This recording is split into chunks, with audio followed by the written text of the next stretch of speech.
The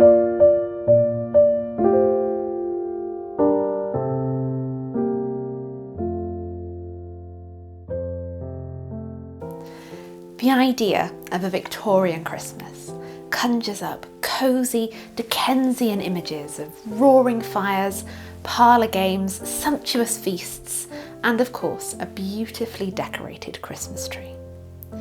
The Victorians are often credited as the inventors of many of the Christmas traditions which are still in use today, from Christmas cards to Santa Claus himself.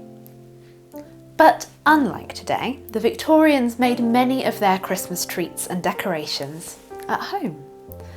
Quite a far cry from Black Friday sales and the panic of Christmas shopping. So in this video, I'm going to show you how to capture some of the Victorian Christmas spirit by showing you how to make some Victorian Christmas crafts lifted directly from the pages of 19th century sources. A little basket of nuts and a well-worn nutcracker were a very familiar part of my childhood Christmas memories. But have you ever considered hanging them from your tree? Gilded walnuts were a staple of Victorian Christmas tree decoration, and I found this really fabulous tale for children published in 1858 which describes them. One Christmas Eve, a group of children were assembled around the tree. As it was illuminated on all sides by brilliant lights, its green branches might be seen laden with all sorts of sugar plums and little playthings. There were some gilded walnuts that especially attracted the attention of little Peter, and he wished to possess them. His mother said to him, "My son, these gilded walnuts have only been put there to embellish the tree. Therefore, let us leave them there. If you wish to eat some walnuts, here are some for you." But Peter cried desperately, "The brown walnuts do not please me. I want the golden ones. They must have much sweeter kernels." The mother knew that often the best way to punish wayward children is to yield to their capriciousness. So she gave him the golden walnuts and distributed the brown ones amongst her other children.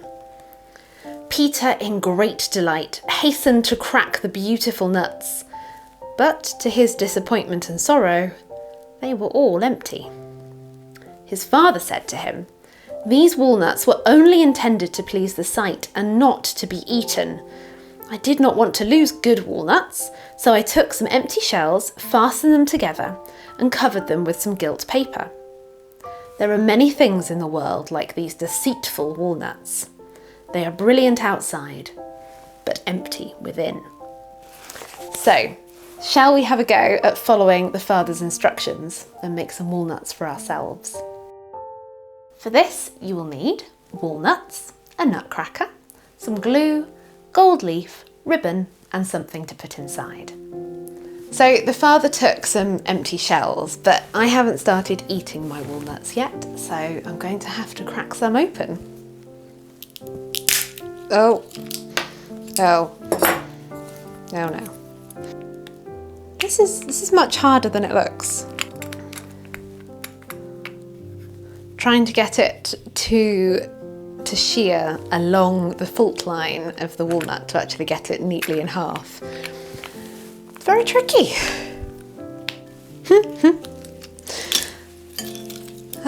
Defeated by a walnut. Oh. Hey, finally. Oh, that one was perfect. Okay, I have 3.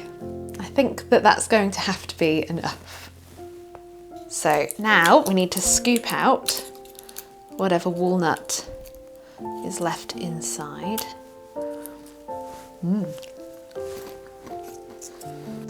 So I have my 3 walnut shells. Now we need to cover them in the gilt paper.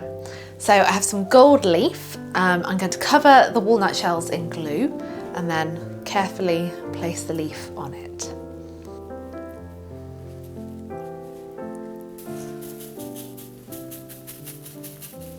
I'm trying to use my brush to really push the gilding into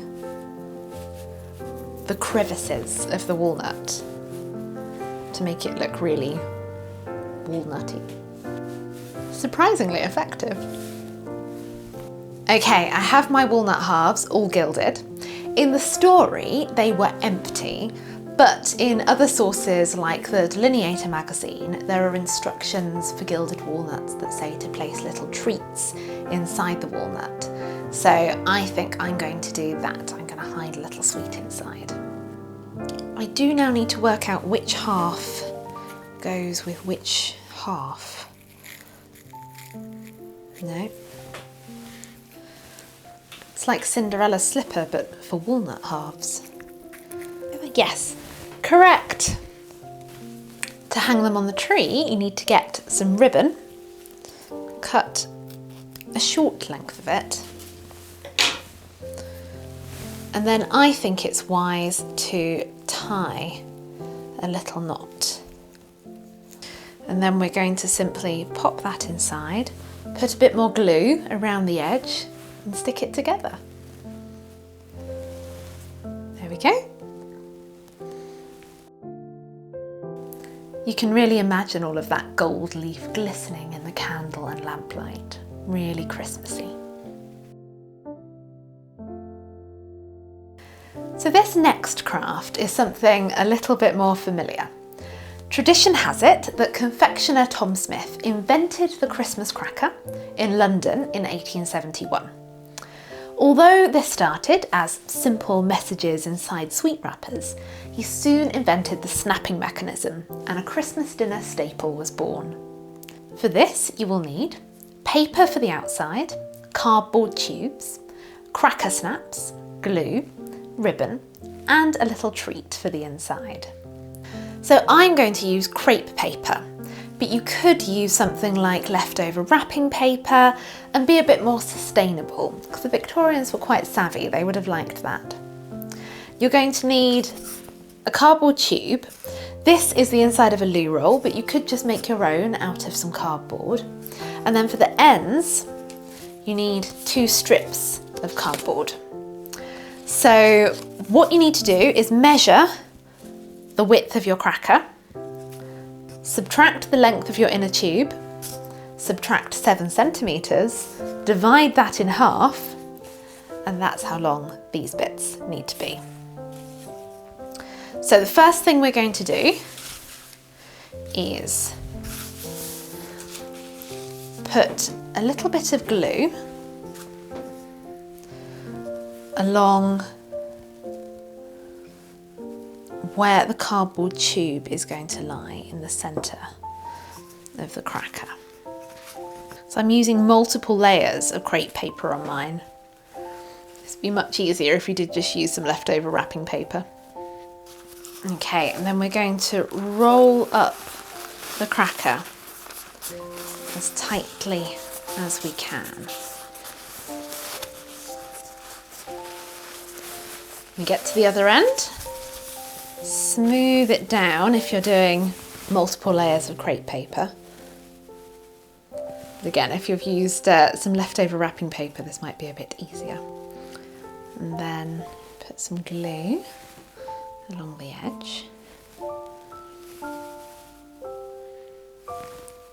And then finish rolling that up. And just tap it down nice and smoothly. There we go. Now you take your strips of card, roll them up into little neat swirls, and then find the centre inside, pop your card in until it's just hidden, and then let go and it'll pop out to the correct diameter. Okay, so now the most important bit, the snap. So again, we're just going to take a little bit of glue, pop it on either end of the snap. Might have been a bit generous there. And then we're going to feed that through the cracker.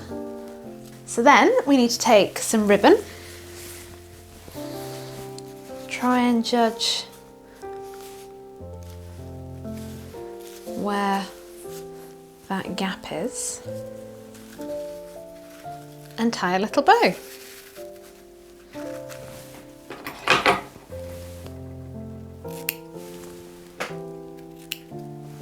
Now, of course, we mustn't forget that we need to put something inside our cracker.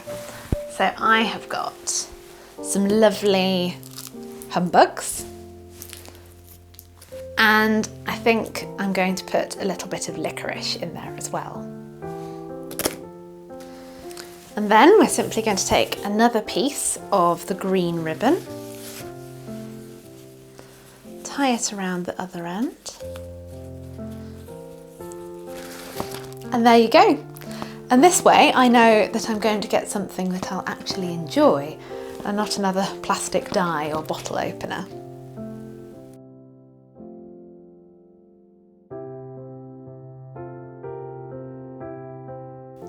Now, orange and cinnamon and ginger and nutmeg really sum up the scent palette of Christmas for me. So I couldn't resist a couple of fruity Christmas crafts. So now I'm going to try out two crafts that start with a simple orange. So for these crafts you will need oranges, ribbon, cloves, masking tape, a craft knife and some more treats. Pomanders had been used for centuries, and the Tudors often made little scented beads to hang inside metal pomanders to keep away the bad odours. But this one is a bit simpler. So we're going to take one small orange and some ribbon, and we're going to tie the ribbon around the orange, cross it over underneath, much like you would with a Christmas present. Put a little knot in the top and create a little hanging thread. And then pop a little bow at the end. How to make something Christmassy? Add a bow. So then we're going to take some cloves and we're going to pierce into the orange with the cloves. It's really easy, you don't need to pre-pierce. So there's lots of opportunity to be creative here. If you've got an artistic brain, then you could do all kinds of pretty patterns with your cloves. Oh, it is smelling excellent.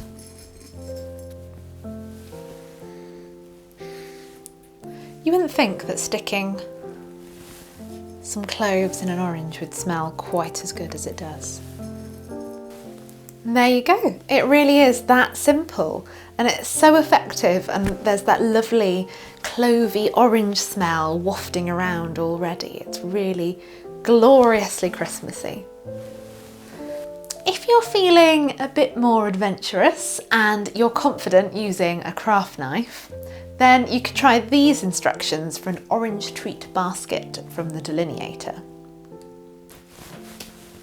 Take an orange, wrap some masking tape around it. So you want the top of the masking tape to be where you want the top of your basket to sit. And then take a bit more tape. And we're going to pop this over the top.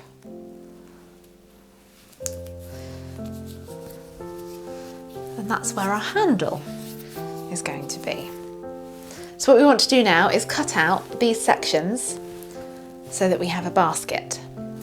Oh, that is juicy. Okay, seems a bit safer. Definitely have a responsible adult with you if you're doing this. This definitely isn't the safest.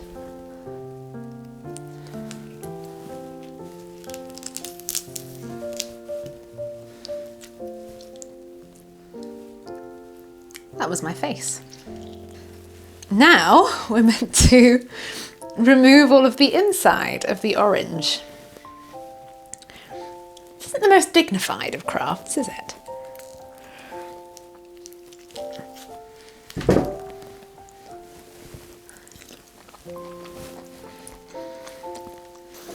Okay, that was trickier than I thought it was going to be, but we got there.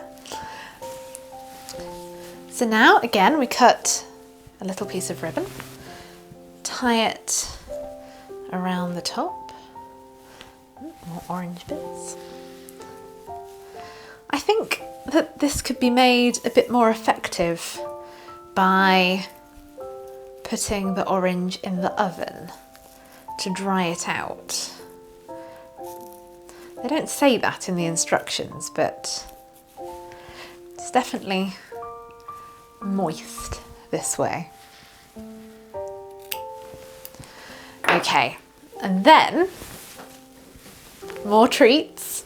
We're going to fill it up with more humbugs, and then we can also hang that on the tree, and anybody passing by can simply take a humbug and have a little treat.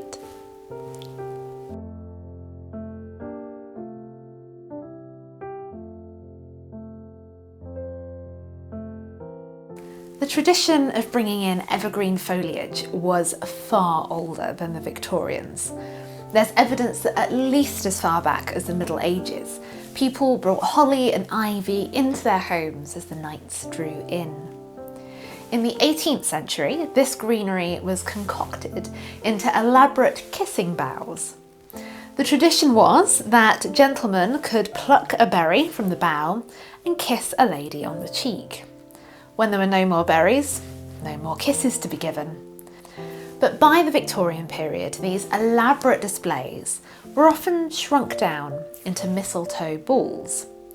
And the instructions that I'm following come from the girls' own paper for one of these smaller, house-sized mistletoe balls. So for this, you will need wire, string, some greenery, some ribbon, and some mistletoe. So the first thing we're going to do is make some hoops with some wire bound together with string. Now I'm just making 2 hoops, but there are some examples that have 4 hoops for a more complex and full hoop. So now I am just going to bind the 2 hoops together, again with more string. Try and make it relatively equal. So now we have to cover it in greenery. I've got some ivy from my garden that I'm going to start with.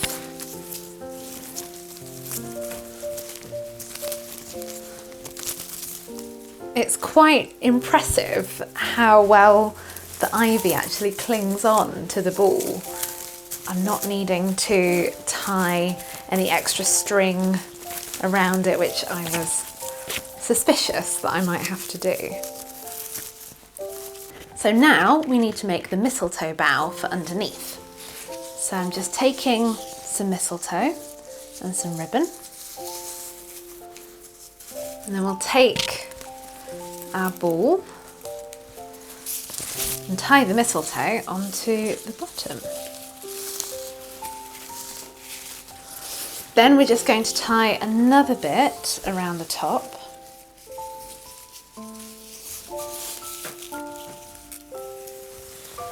And then add another piece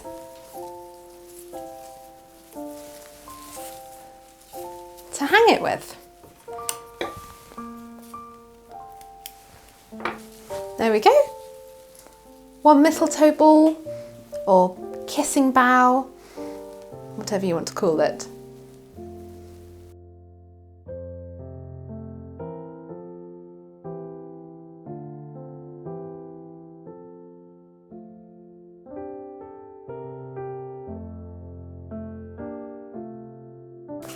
"'Twas the night before Christmas, when all through the house not a creature was stirring, not even a mouse.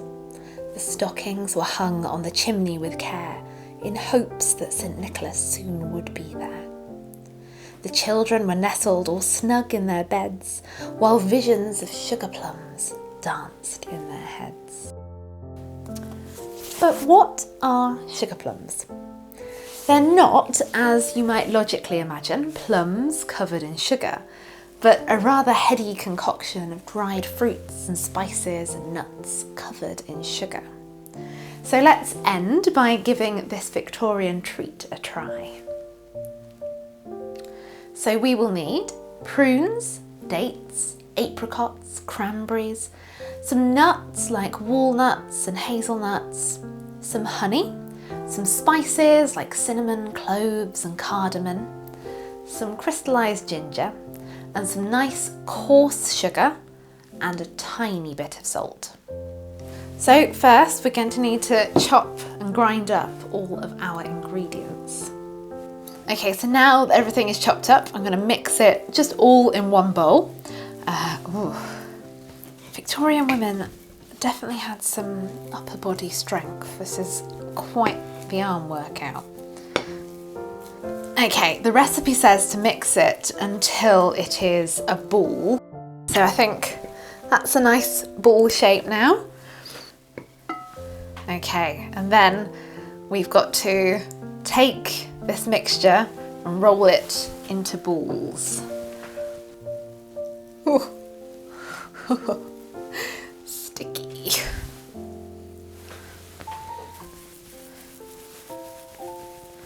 Ball. And then you roll the ball in sugar. And then we have a sugar plum.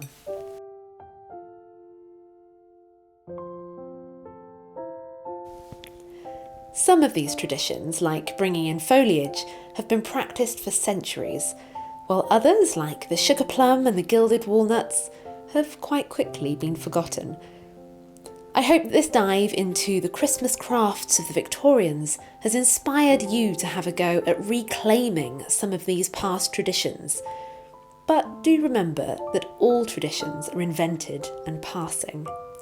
So consider this your invitation to put your own spin on some of these crafts, or even make up your own.